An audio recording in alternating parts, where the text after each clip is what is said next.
Welcome to KV classes. चलिए तो आज हम स्टार्ट करने जा रहे हैं रिस्क के बारे में। रिस्क क्या होता है एंड इसको कितनी कैटेगरीज में डिवाइड किया जाता है। तो देखिए, रिस्क की जो मीनिंग है, risk is the possibility of loss और इंजरी। मीन्स रिस्क अपना क्या होता है, एक लॉस की पॉसिबिलिटी होती है या फिर कोई भी इंजरी जो कि अपनी इन फ्यूचर कभी भी हो सकती है, उसे हम क्या बोलते हैं, रिस्क। अब देखिए, रिस्क को टू कैटेगरीज में डिवाइड किया जाता है, सिस्टमैटिक रिस्क और अनकंट्रोलेबल रिस्क। एंड सेकंड जो वो क्या है, अनसिस्टमैटिक रिस्क और कंट्रोलेबल रिस्क। तो मीन्स जो सिस्टमैटिक रिस्क होता है वो क्या होता है, अपना अनकंट्रोलेबल रिस्क होता है, मीन्स हम उसको कंट्रोल नहीं कर सकते हैं। एंड जो अपना अनसिस्टमैटिक रिस्क होता है वो क्या अपना कंट्रोलेबल होता है, मीन्स हम इसे कंट्रोल कर सकते हैं। ठीक। तो अनसिस्टमैटिक रिस्क को क्या है, तीन कैटेगरीज में और डिवाइड किया जाता है, market risk, interest rate risk and purchasing power risk. और जो अपना अनसिस्टमैटिक रिस्क है उसको टू कैटेगरीज में डिवाइड किया जाता है, बिजनेस रिस्क और financial risk. And business risk को भी क्या होता है, हम टू कैटेगरीज में डिवाइड करते हैं, internal business risk and external business risk. और जो फाइनेंशियल रिस्क है वो अपना किससे रिलेटेड होता है, कैपिटल स्ट्रक्चर से। तो देखिए इस तो देखिए इस चार्ट से आपको क्लियरली समझ आ गया होगा कि जो रिस्क है उसको हम कितनी कैटेगरीज में डिवाइड करते हैं। ठीक। तो चलिए अब हम इसके बारे में डिटेल में देखते हैं कि सिस्टमैटिक रिस्क क्या होता है, अनसिस्टमैटिक क्या होता है। चलिए तो देखिए, सिस्टमैटिक रिस्क क्या होता है, the proportion of total risk which is caused by the factors that affects the prices of all the securities is known as systematic risk. The effect and movement is generally due to the response of economic, social and political changes. Means जो अपना systematic risk है वो क्या होता है, जो भी अपना रिस्क है इकोनॉमिक या सोशल या जो भी अपनी पॉलिटिकल फैक्टर्स होते हैं इकोनॉमी में, एंड उनमें कोई भी मूवमेंट होता है या कुछ भी चेंजेस होते हैं, तो जिस उससे जो भी अपना रिस्क अराइज होता है वो अपना क्या होता है, सिस्टमैटिक रिस्क। मीन्स ये अपना ऐसा रिस्क है कि इसे हम कंट्रोल नहीं कर सकते हैं। ठीक। The systematic risk can not be avoided, means ऐसे हम अवॉइड नहीं कर सकते हैं, मीन्स हम इसे कंट्रोल नहीं कर सकते हैं। It relates to the economic trends which affect the whole market. This risk can not be eliminated by diversification of portfolio because every security is influenced by general market trend. Means सीधा है, systematic risk अपना ये होता है कि इसे हम control नहीं कर सकते हैं, जितने भी अपनी economic, social and political factor हैं वो अपने चेंज होते रहते हैं, जिससे अपना क्या सिस्टमैटिक रिस्क अराइज होता है, तो इसलिए हम इसे कंट्रोल नहीं कर पाते हैं। देखिए for example, the government changes the interest rate policy. जो गवर्नमेंट है वो इंटरेस्ट रेट की पॉलिसी क्या चेंज करती रहती है। The changes in corporate taxes, corporate tax में भी चेंज होते रहते हैं। द इन्फ्लेशन रेट इंक्रीज्ड, और जो अपना इन्फ्लेशन रेट है वो क्या इंक्रीज्ड और डिक्रीज होता रहता है। आगे देखिए, the government withdraws tax on dividend payments by companies, changes in credit policy and monetary policy by RBI। Means systematic risk अपना वो होता है जो जिसको हम कंट्रोल नहीं कर सकते हैं। ठीक। जिन मीन्स जैसे सोशल है, इकोनॉमिक है, पॉलिटिकल फैक्टर्स है, इनमें चेंजेस होते रहते हैं और हम इनको कंट्रोल नहीं कर सकते हैं, तो अपना क्या होता है, सिस्टमैटिक रिस्क।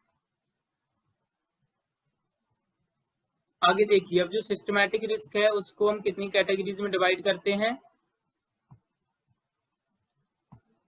सिस्टमैटिक रिस्क को हम थ्री कैटेगरीज में डिवाइड करते हैं। फर्स्ट है market risk, second interest rate risk and third अपना परचेजिंग पावर रिस्क और इन्फ्लेशन रिस्क। तो अपना देखिए, मार्केट रिस्क क्या होता है, changes in the prices of securities which are arised due to changes of social, political and economic events is known as market risk।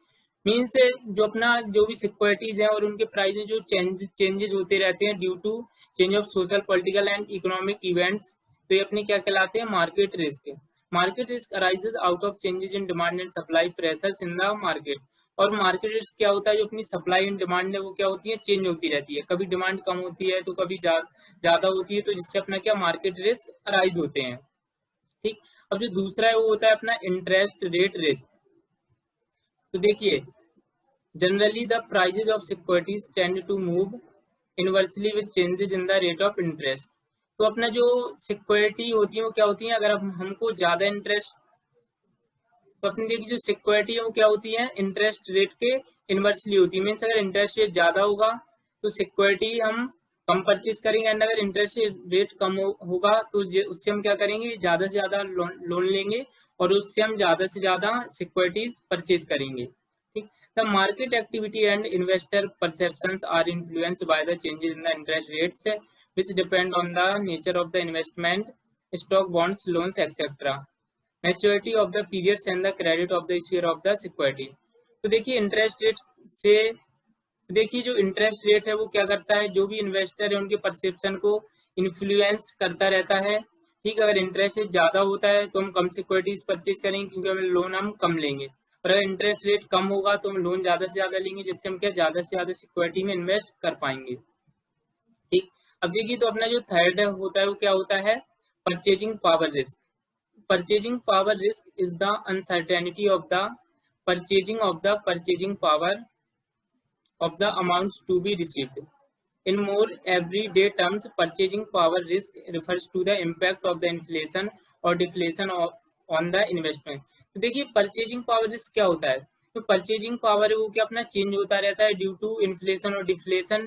ठीक, जिससे क्या होता है, prices of goods and services are normally associated with inflation.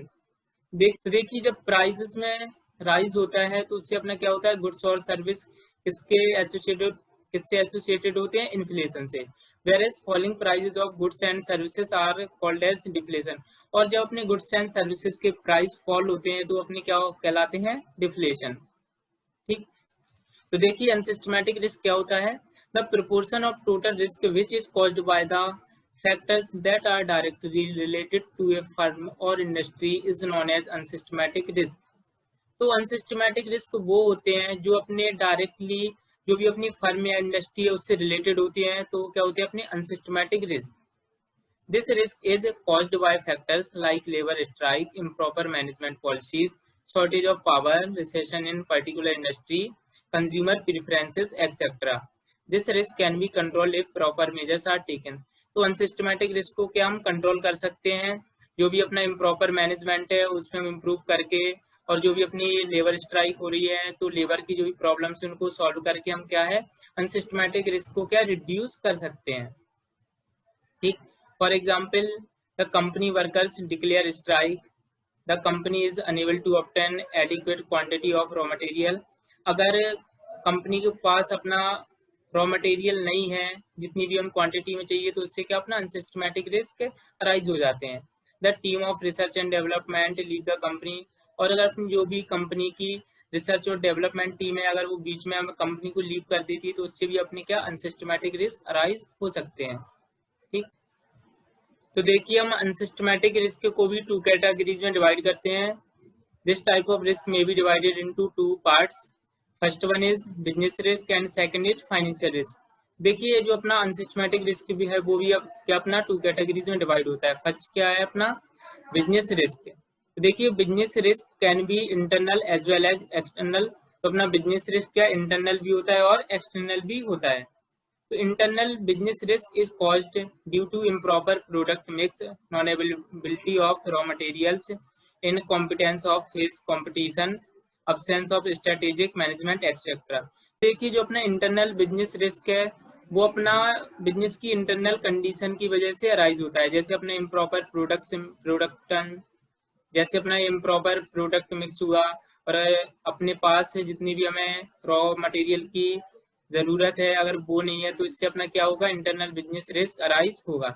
देखिए external business risk arises due to change in operating condition caused by the firms which are beyond the control of human beings. For example, business cycles, changes in business laws and international market conditions, etc.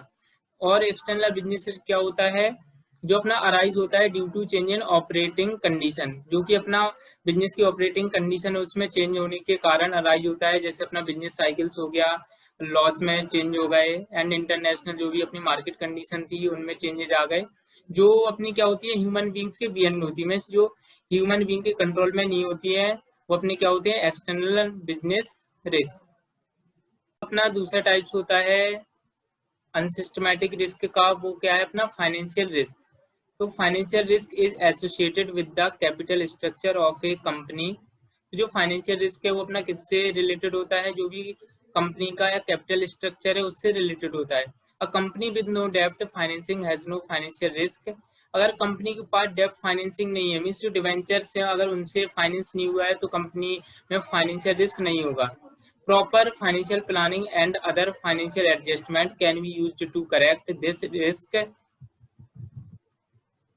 Risk and as such it is controllable. तो मीन्स जो अपना financial risk है वो क्या होता है, अपना कंट्रोलेबल होता है अगर हम प्रॉपर फाइनेंशियल प्लानिंग करते हैं तो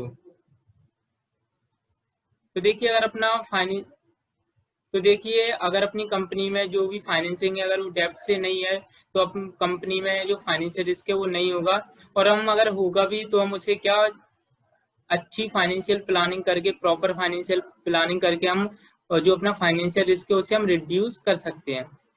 तो बस यही अपने टाइप्स थे रिस्क के। 2 टाइप्स होते हैं एंड उसके अंदर ये फिर से कैटेगरी डिवाइड होती हैं।